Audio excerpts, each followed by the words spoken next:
If you clicked on this video, you're either ecstatic that someone is finally talking about Twine, or you're asking yourself, what the heck is a Twine game? If you're part of the latter group and want to know how to make games with no programming knowledge, then you're in the right place. Hi, I'm Kai, I have a BA in game design, and let's talk about Twine. If you've never heard of Twine and want to make games without learning tons of code, then be prepared to have your mind blown by one of the most underrated methods of creating narrative games. Twine is a completely free-to-use software created by Chris Clemmis in 2009. Despite being written in HTML5 and JavaScript, you don't actually need any programming knowledge to use this software. Not only that, but as a browser-based software, you don't even have to download an application to utilize it. Twine itself is primarily hypertext-based, which just means that it creates links to new nodes from existing nodes. Think of it like a choose-your-own-adventure book. Twine can be as basic or as complex as you'd like. Depending on your knowledge of code, you can create a variety of different mechanics within Twine itself. However, the basics of Twine are create node, write narrative, create choices, hyperlink choices to new nodes, and you're done. Back when I was just starting out in game design and didn't really have much knowledge of code, I decided to use Twine to create some of my very first narrative games. Now, they were pretty bad. My first game was about a professional frisbee golfer whose plane crash lands on an island.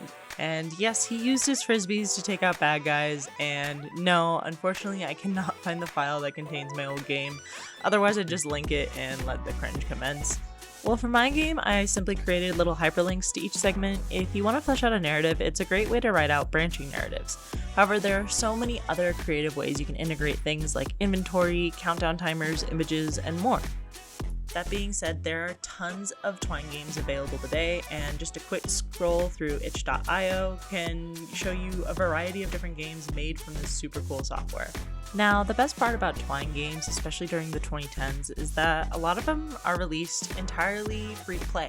While I won't extensively go into every game I find notable on this list, I will provide a listed description of the ones I think are worth playing first, as well as give them a little highlight in this segment. With Twine and Tumblr being popular in the early 2010s, the gaming and writing community became intertwined.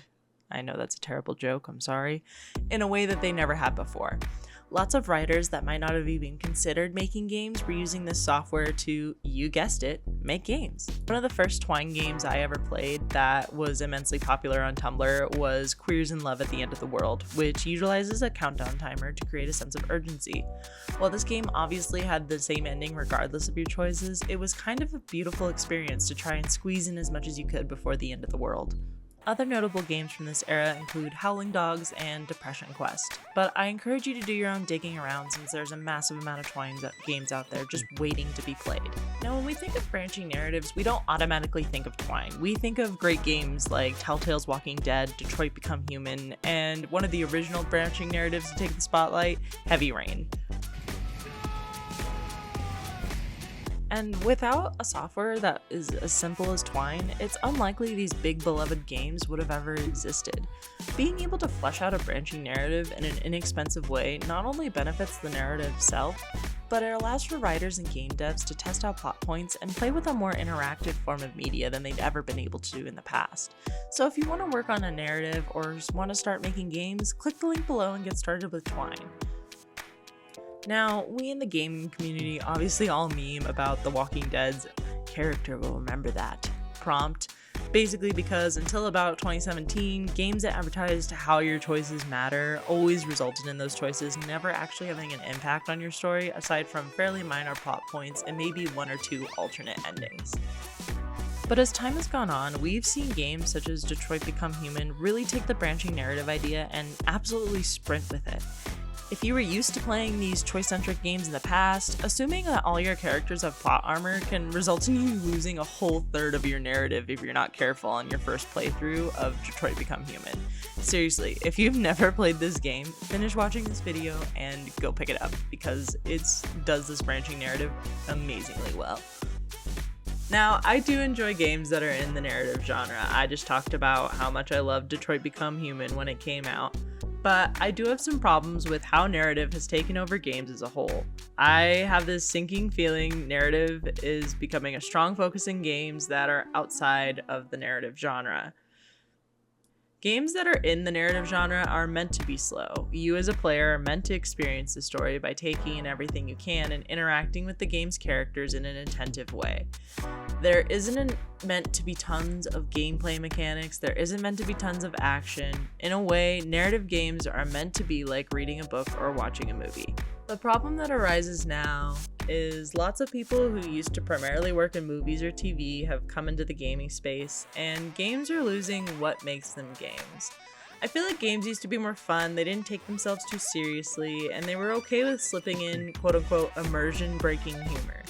But I don't want to play a Tomb Raider game that makes me feel like I'm watching a movie. I want to solve puzzles, kill bad guys, and feel like a really cool female archaeologist. I want to have fun and feel like there's something more to a game than a story. A big part of why games have a notorious history of not translating well in movies or TV is because you're losing a crucial element of the game itself.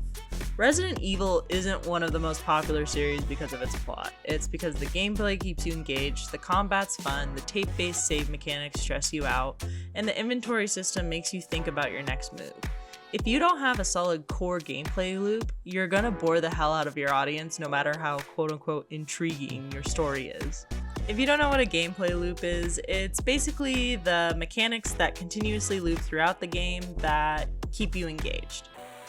But I can't deny that games that know their place in the narrative genre have really stepped it up the past few years. Without starting out in a software like Twine, it's unlikely that these games would have been able to evolve to be as great as they are today.